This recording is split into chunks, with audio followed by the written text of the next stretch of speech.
Nah, susu ikan ini apa? Tentunya tidak seperti yang kita bayangkan ya. Bukan diperah gitu dari bukan, ikan. bukan. Ya kan? Jadi ini tuh diekstrak gitu protein dari ikan yang kemudian nanti Tapi kita banyak juga yang penasaran, emang dia punya kualitas sebagus susu sapi? Nah, karena ini sebelumnya ada informasi dulu nih, Vin. Kalau di program Makan Bergizi Gratis ini, Pak Prabowo ini udah bilang gitu. Prabowo udah bilang kalau di menu susu itu nggak bisa dinego, jadi harus ada susu. Kementan itu mengumpulkan pengusaha-pengusaha ini kan, yang tidak semuanya itu pernah punya pengalaman di bidang susu. Sapi hidup pun kayak importir daging kan mereka tidak pernah berhubungan langsung dengan sapi gitu. Tapi kenapa harus ikan ya? Ya itu tadi sering disebut soalnya tebak nama-nama ikan itu. Oh, biar dapat sepeda.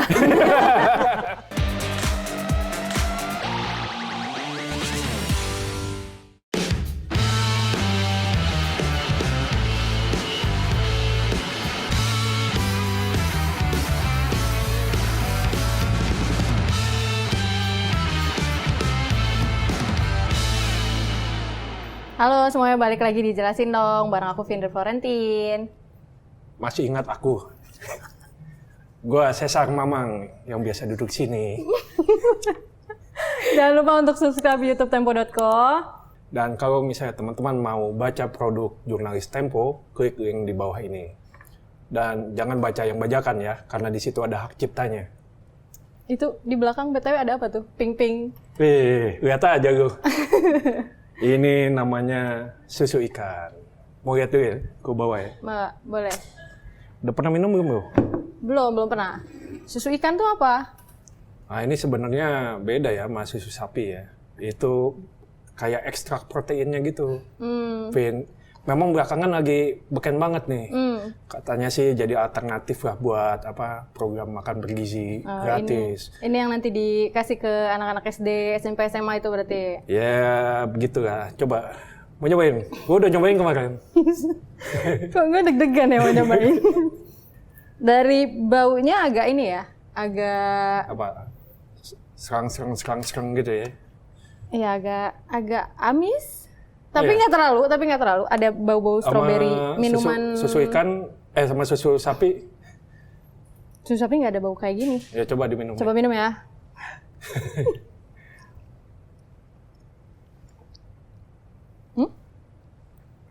Nggak aneh kok. Enak rasanya. Tapi ini ya, agak tawar. Gue kira karena warnanya pink akan lebih manis. Atau gimana? Atau kurang diaduk. Tapi rasanya kayak susu aja ya. Manis nggak? Enggak. Harus ngacak kayaknya biar manis. Enggak manis, agak tawar. Tapi nggak kayak rasa susu kalau misalnya kita beli susu UHT gitu. Susu cair. Harus ditambah kali itu bubuknya kali ya. Tapi aromanya udah kenceng ya. Iya, agak sedikit mengganggu aromanya. Tapi so far oke sih. Oke ya. Nah, iya makanya ini yang bakal dipakai tadi yang gue bilang buat makan bergizi gratis. Nah, ini kita udah kedatangan teman kita nih yang biasa bantuin kita nulis. Ini soal susu ikan ya. Ada Mama Goyi. Halo.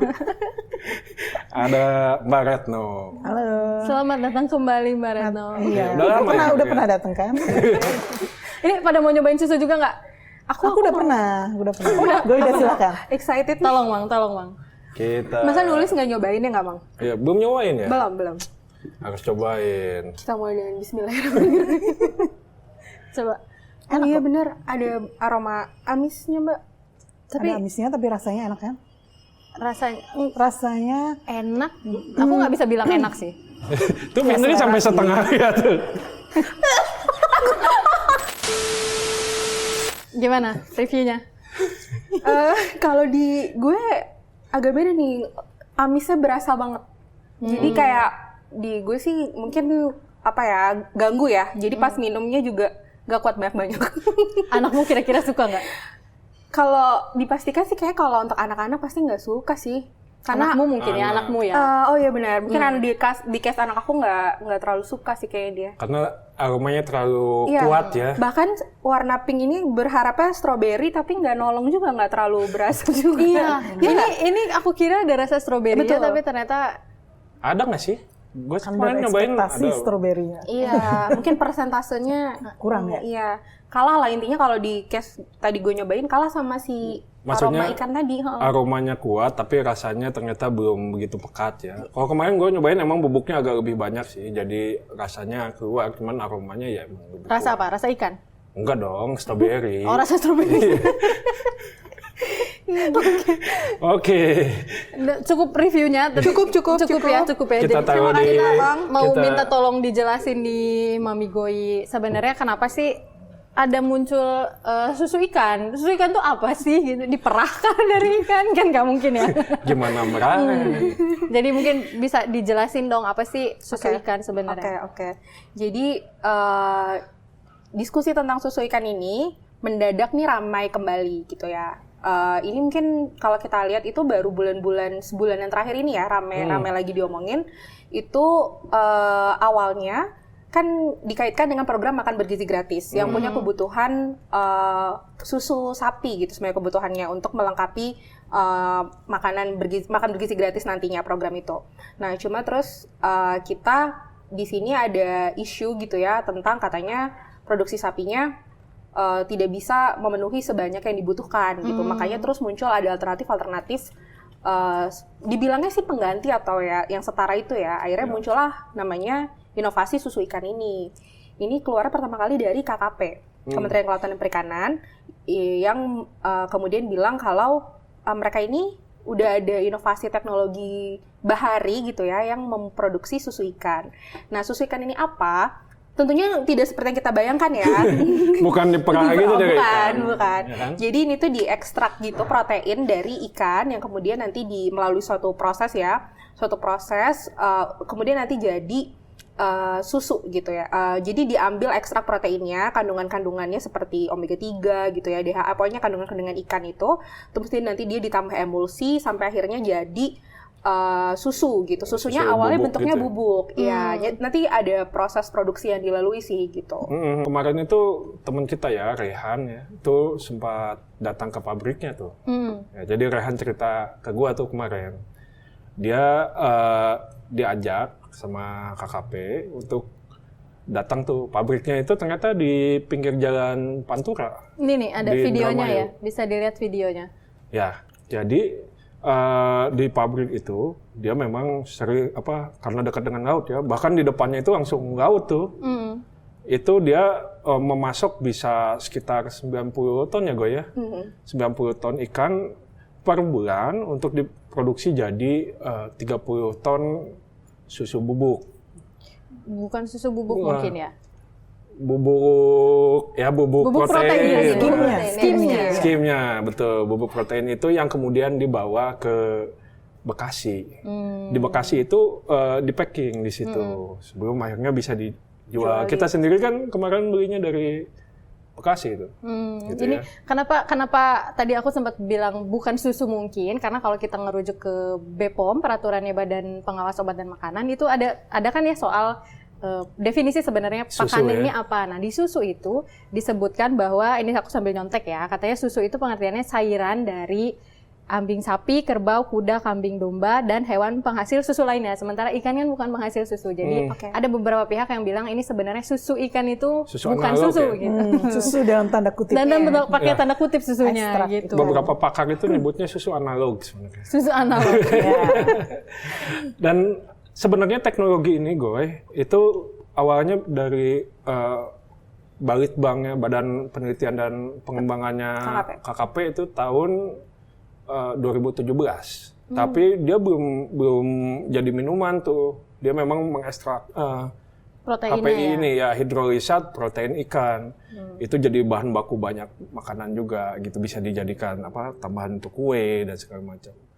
Nah, barulah belakangan itu dikembangkan menjadi minuman gitu ya. Di launchingnya tahun 2023 menjelang 17 Agustus tuh.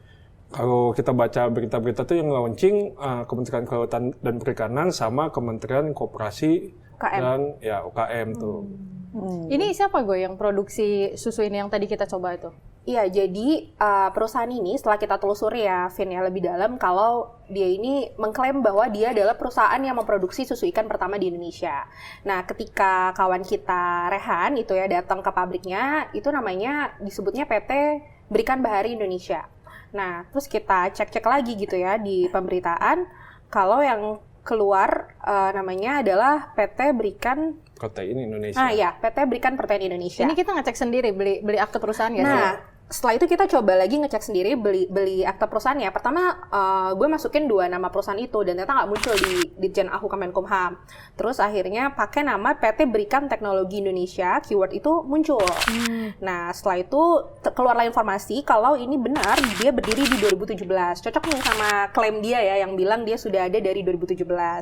Dia berkantornya di sini disebutnya sih di Bandung, mungkin produksinya tapi di Indramayu tadi ya, Jawa Barat. Nah, dia ini foundernya itu bernama Yogi Aribawa Krishna, yang memang juga kalau lihat di pemberitaan juga udah sempat ngomong juga ya, sebagai narasumber mewakili PT Berikan Teknologi yang dia punya produk namanya Surikan. Nah, itu dia punya produk merek dagangnya namanya Surikan.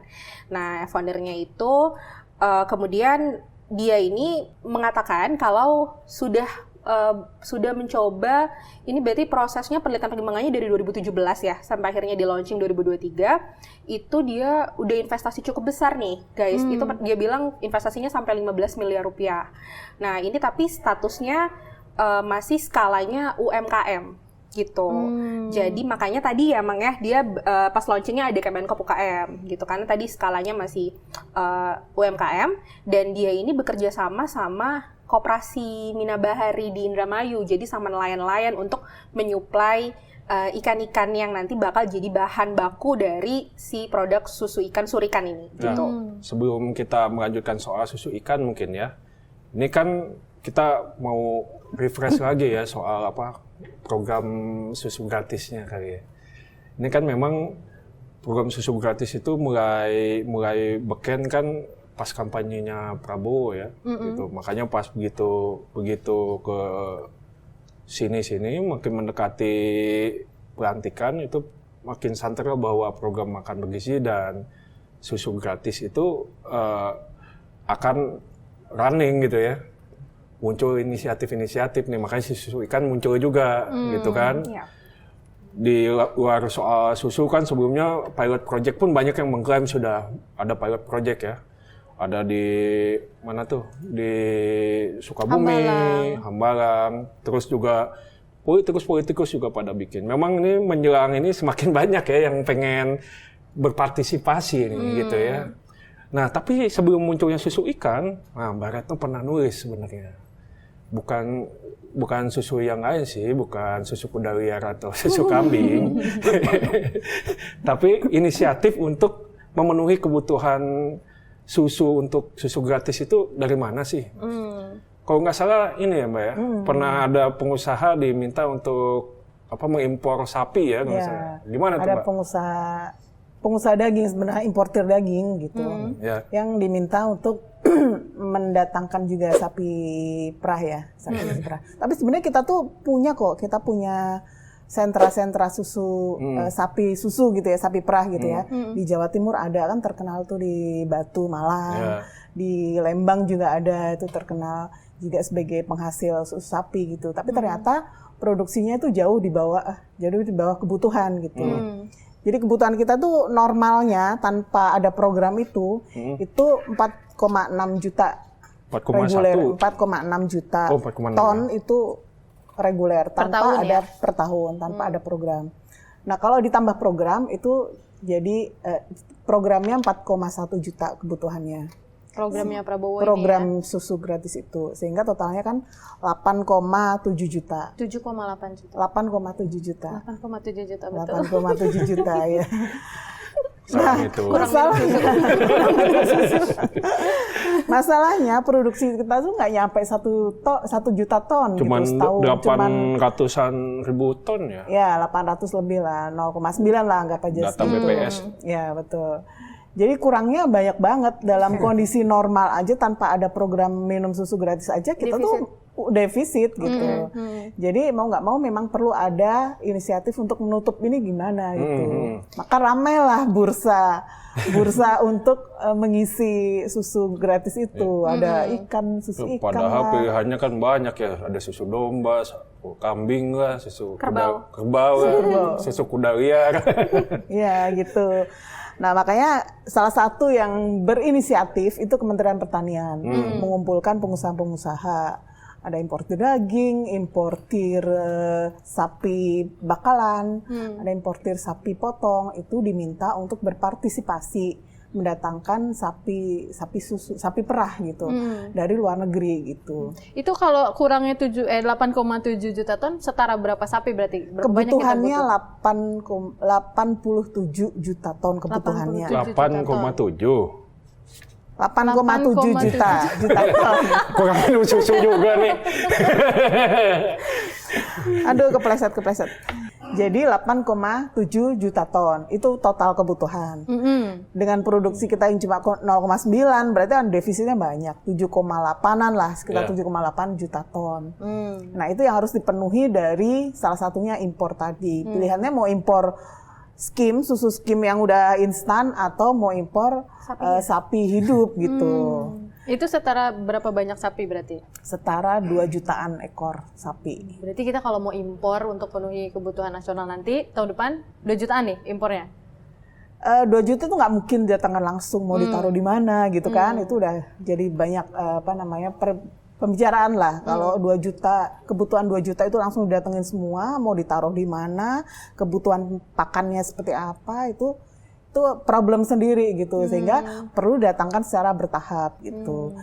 Seiring juga programnya kan bertahap juga ya, program makan gratis, susu gratis terbatas ini. Anggaran ya. Betul. Jadi kan dari targetnya 80 juta jiwa, 80 juta orang yang akan mendapatkan program ini, tapi bertahap kan, sehingga sapinya, susunya juga didatangkan secara bertahap gitu. Kalau diceritain kan sebenarnya importirnya bukan importir sapi susu ya Mbak ya. Ini karena kan biasanya dia mengimpor daging, sapi potong. Nah terus gimana? Mereka siap? Memang importir susu, sapi hidup susu itu memang tidak banyak gitu. Kebanyakan produsen susu itu mengimpornya udah dalam bentuk susu skim. Jadi sudah instan, sudah murni gitu. Kalau mendatangkan susu, ada sentra-sentra kayak misalnya Ultra, kita nyebut produsen, nama perusahaan nggak apa ya, Greenfield seperti itu, dia mendatangkan sapi memang ya untuk kebutuhannya sendiri, bukan untuk diperdagangkan di sini gitu. Mereka mendatangkan sesuai dengan kapasitas kandangnya gitu, kayak Greenfield misalnya 1 juta ekor, dia bisa menampung itu untuk memproduksi susu, produk-produk mereka kan banyak. Jadi khusus untuk itu gitu. Kalau perlu tambahan lagi, berarti kan perlu tambahan kandang baru lagi, perlu tambahan pakan lagi. Nah itu yang mesti dipertimbangkan gitu. Memang waktu itu kan kita sempat ketemu sumber kita juga yang ikut ini ya, kajian makan bergizi gratis gitu kan. Kata dia memang selain tadi dia tempat ya, kandang ya. Tempatnya kan kandangnya ini butuh luas, lokasinya tuh sebenarnya nggak bisa di semua daerah ya Mbak ya. Ya itu kan harus di yang tinggi-tinggi itu, ada suhu tertentu lah gitu. Makanya yang sekarang sentra udah ada itu kan di dataran tinggi semua ya kan. Kayak di Lembang, kayak di Batu Malang itu kan memang dataran tinggi. Yang Sumatera Barat gitu kan. Yang Lampung juga. Karena infonya sapinya nggak boleh kegerahan ya.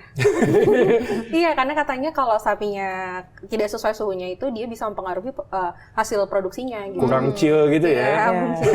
Bikin volume produksinya jadi nggak optimal gitu ya. Pakai AC kali ya kalau misalnya Nah, ada yang menarik nih ya.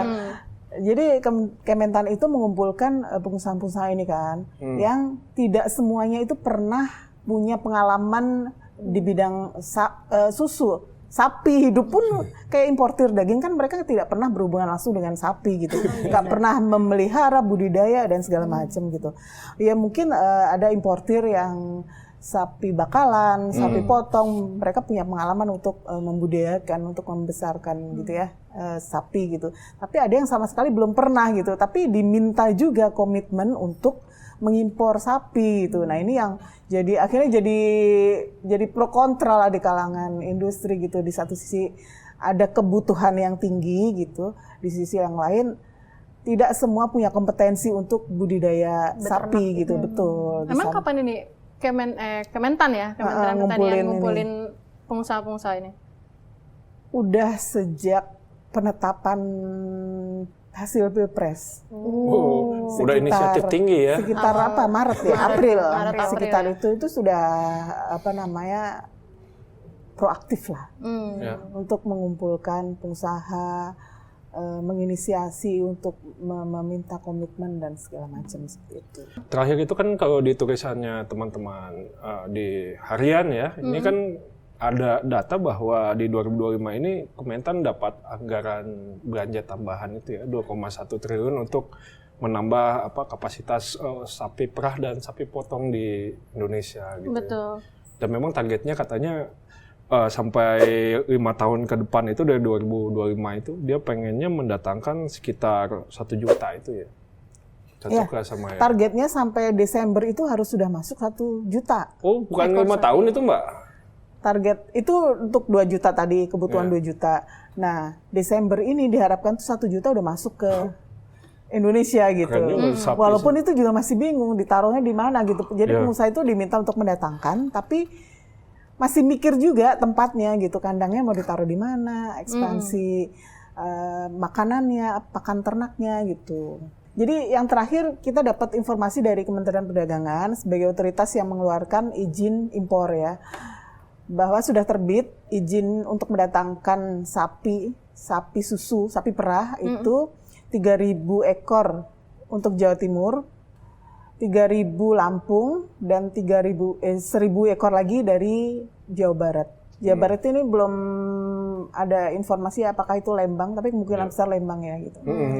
Ya, dan yang terakhir lagi di bulan September ini ada permintaan, ini baru pengajuan awal, pengajuan permintaan dari satu perusahaan untuk mendatangkan sapi perah sebanyak 70.000. Di mana itu? 70.000 tapi itu bertahap sampai 2029. Di mana itu Mbak dia rencananya? Ini perusahaan namanya Southern Agriculture Group. Jadi dia baru mengajukan ke Dirjen Peternakan gitu untuk membuat planning seperti ini gitu. Jadi planning dia mulai 2025 sampai 2029 dia akan mendatangkan ada sapi penggemukan, ada sapi ternak, ada sapi perah gitu, ada bermacam-macam yang dia datangkan. Khusus untuk sapi perah sendiri dia komitmennya 70.000 selama sampai 2029 itu. Jadi beberapa perusahaan sudah mengajukan lah gitu. Di antara banyak yang lain yang masih ragu-ragu ya. Ragu-ragu, terutama untuk yang belum pernah berkecimpung. Nah, tuh. Ya, memang Kementan bilang sih animonya sudah ada beberapa yang mulai bikin kandang, ini klaimnya Kementan ya. Dari siapa? Nah, ini dari Pak Epi Taufik ya. Ini adalah nyontek. Anggota Tim Pakar Percepatan Produksi Daging, Susu, dan Telur Kementerian Pertanian. Gitu. Ini tulisannya ada juga di harian Tempo ya. Silakan baca ya. Lanjut. Tapi kan dibalik semua upayanya ya, maksudnya tadi udah ada yang impor sih, tapi kan butuh waktu untuk datang. Itu sapi datang juga belum tentu bisa langsung kita perah dan kita hasilkan jadi susu ya. Kalau untuk yang ikan kan produksinya udah ada. Tapi kita banyak juga yang penasaran, emang dia punya kualitas sebagus susu sapi? Gimana gue? Apakah benar kandungannya itu katanya lebih bagus proteinnya, lebih tinggi proteinnya, dia punya omega 3 lah gitu. Kalau misalnya, ini jadi pertanyaan ya, apakah setara gitu ya antara susu sapi sama susu ikan? Nah, karena ini sebelumnya ada informasi dulu nih, Vin. Kalau di program Makan Bergizi Gratis ini, Pak Prabowo ini udah bilang gitu, Prabowo udah bilang kalau di menu susu itu nggak bisa dinego, jadi harus ada susu.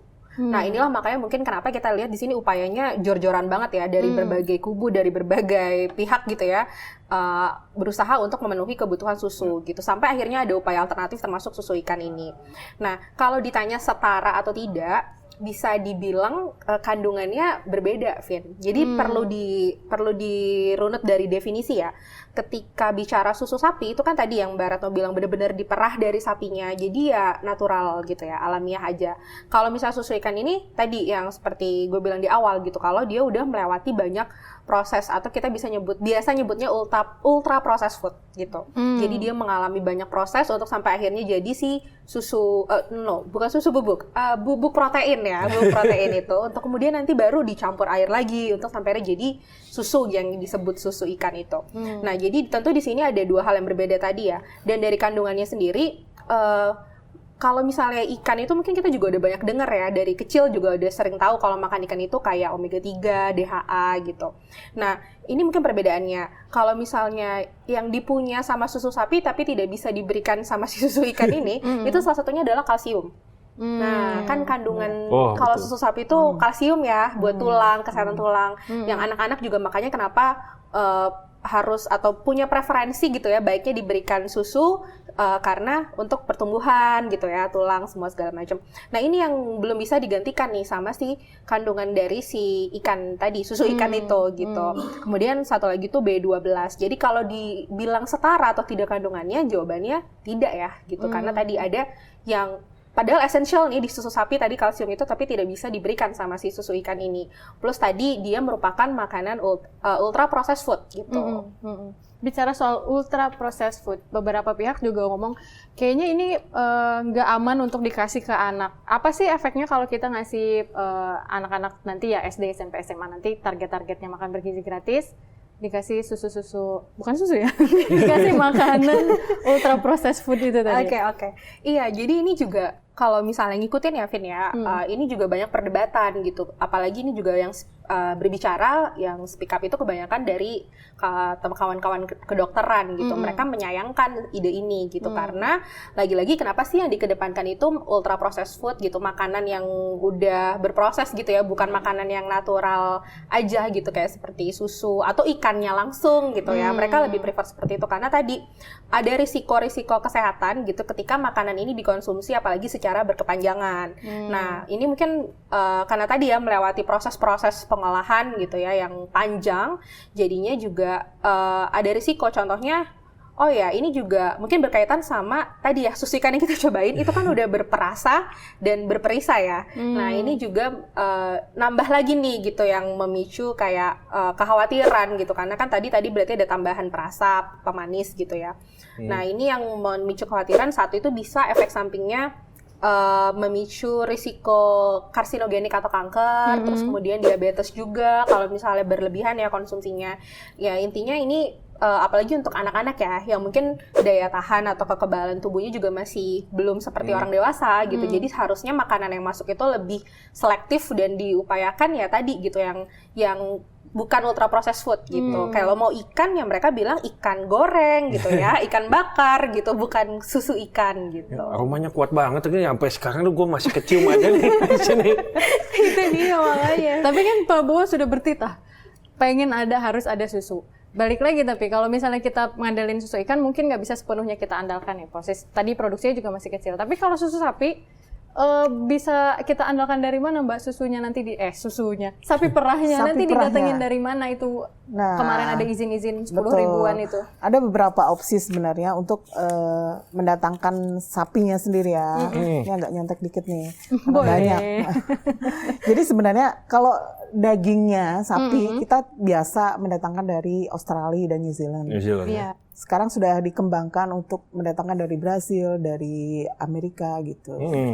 Jadi sapinya pun ini nanti juga akan ada diversifikasi lah sumber pasokan sapi ini, bukan hanya dari Australia dan New Zealand, tapi juga ada dari Brasil, dari US gitu, yang paling besar bahkan dari Brasil gitu, karena yang terakhir kan kita ada kerjasama perdagangan dengan Brasil, ada beberapa komoditas gitu, salah satunya adalah sapi ini.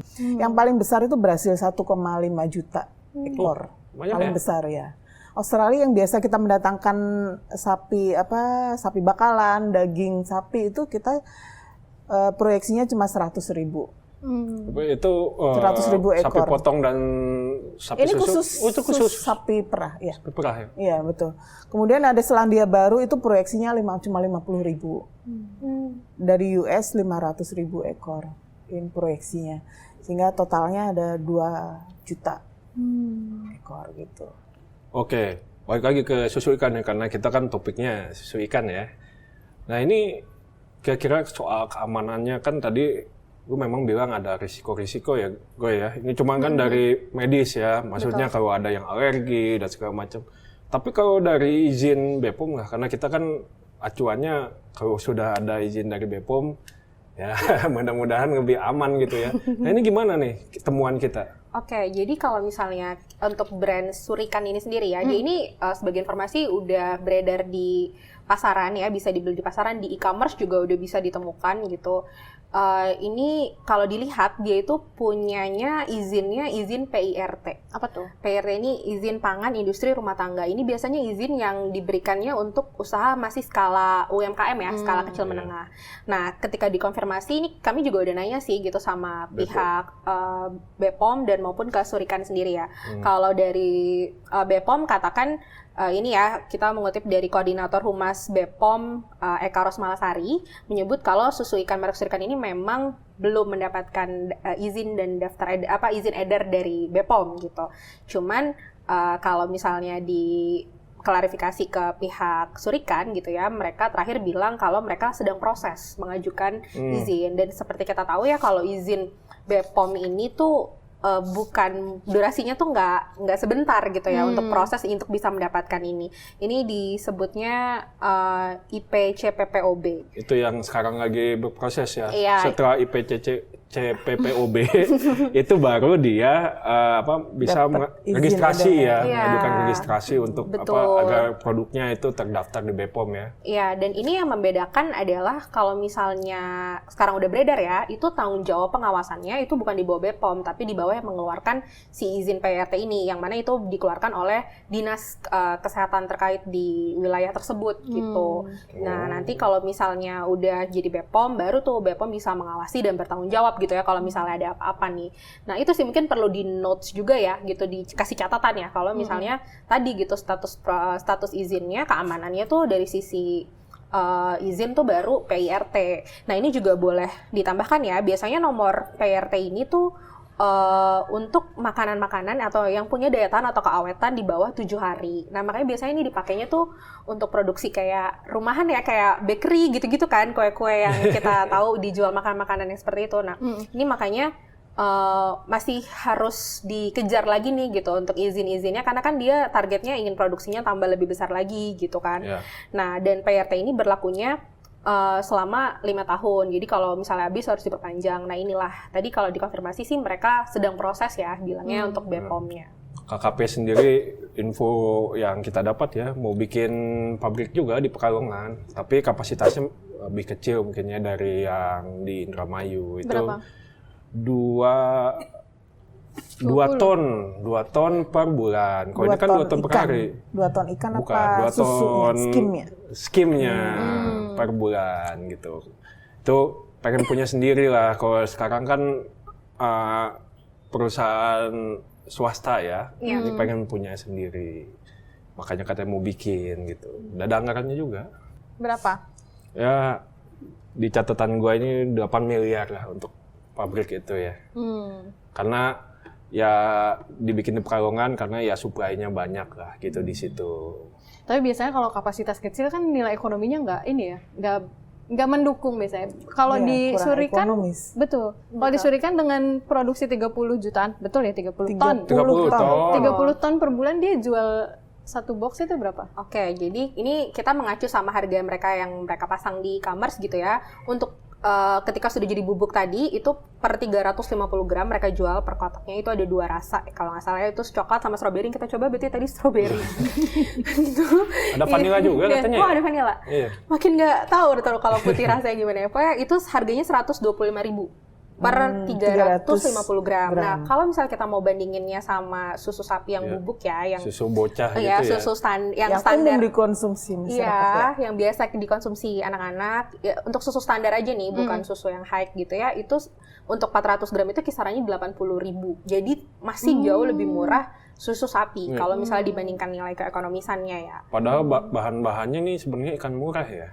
Nah, itu memang agak bertolak belakang, Mang. Jadi kayak kalau ditanya nih, ikan-ikan yang biasa dipakai itu tuh ikan-ikan berkeekonomian rendah. Nah, ini contohnya tuh ya. Mungkin kalian ada yang pernah dengar nggak nih? Ikan petek, ikan selar, ikan belok, sama ikan tamban. Nah, ini ikan-ikan yang harga jualnya mungkin per kilonya tuh sekitar 10.000 gitu. Nah, Bukan salmon ya. bukan. salmon nggak usah dimasak. Kita jadi sushi sashimi aja, iya. Nah, ini mungkin Tebak makanya nama-nama ikan gitu ya. Petek. Nggak ada yang nyebutin tuh. Selar gitu. Iya ada. Nah, ini makanya mungkin kalau dia lebih mahal mungkin karena proses tadi ya, proses yang dilalui gitu yang bikin dia lebih mahal gitu. Tapi kenapa harus ikan ya? Ya itu tadi sering disebut soalnya tebak nama-nama ikan itu. Oh, biar dapat sepeda. Enggak, tapi ini serius. Kenapa sih harus akhirnya muncul nih si ikan lah, susu ikan di mana-mana? Ya, ini pertanyaan bagus nih, Vin ya, karena memang ini kita dari sumber Tempo ya, gitu ya, beberapa yang kita temui ini mengatakan memang ini kan udah mendekati 20 Oktober, mendekati pelantikan Presiden terpilih Prabowo yang punya makan bergizi gratis ini ya, program ini.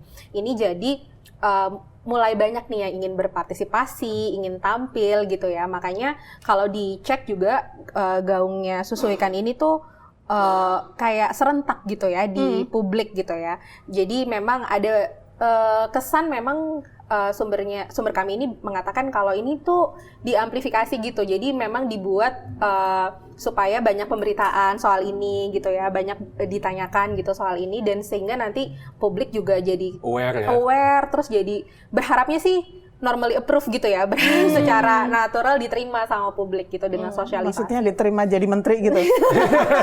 Bara itu bahaya. Kan semua pengen muncul kan, pengen tampil gitu, gitu, pengen berkontribusi gitu. Ya. Gimana, Mang? Ya, tapi melihat kondisi begini nih. Petuah Mamang Sesar ya. Enggak, tapi gini lah ya kalau Tempo melihat bahwa ya meskipun ada inisiatif ini dan memang ini melalui penelitian dan pengembangan, tentu jangan dipaksakan lah gitu. Harus melihat juga nilai keekonomiannya. Kan tadi udah disebutkan gitu ya bahwa susu sapi yang skim harganya lebih murah. Ini harus jadi pertimbangan juga karena ini menyangkut anggaran. Selain itu harus dilihat juga tuh risiko-risiko yang tadi ya. Apakah ini aman untuk dikonsumsi, apalagi ini masih belum ada izin BPOM-nya gitu ya, itu dipenuhi dulu gitu ya. Dan juga tentu saja ini juga harus mempertimbangkan berbagai hal, berbagai aspek dikaji lebih dalam gitu. Jangan cuman karena ini inisiatif yang wah gitu ya, inisiatif dari kementerian gua terus ini harus dipaksakan untuk menjadi masuk ke dalam program pemerintah. Gitu aja sih kalau dari kita.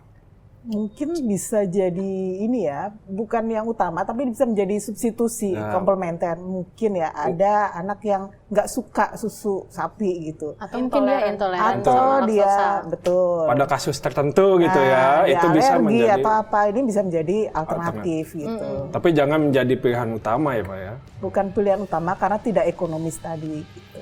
Nah, udah cukup ya kalau gitu. Saksikan terus Jelasin Dong di youtube tempo.co. Kalian juga bisa dengerin di Spotify Jelasin Dong. Sampai jumpa. Iya.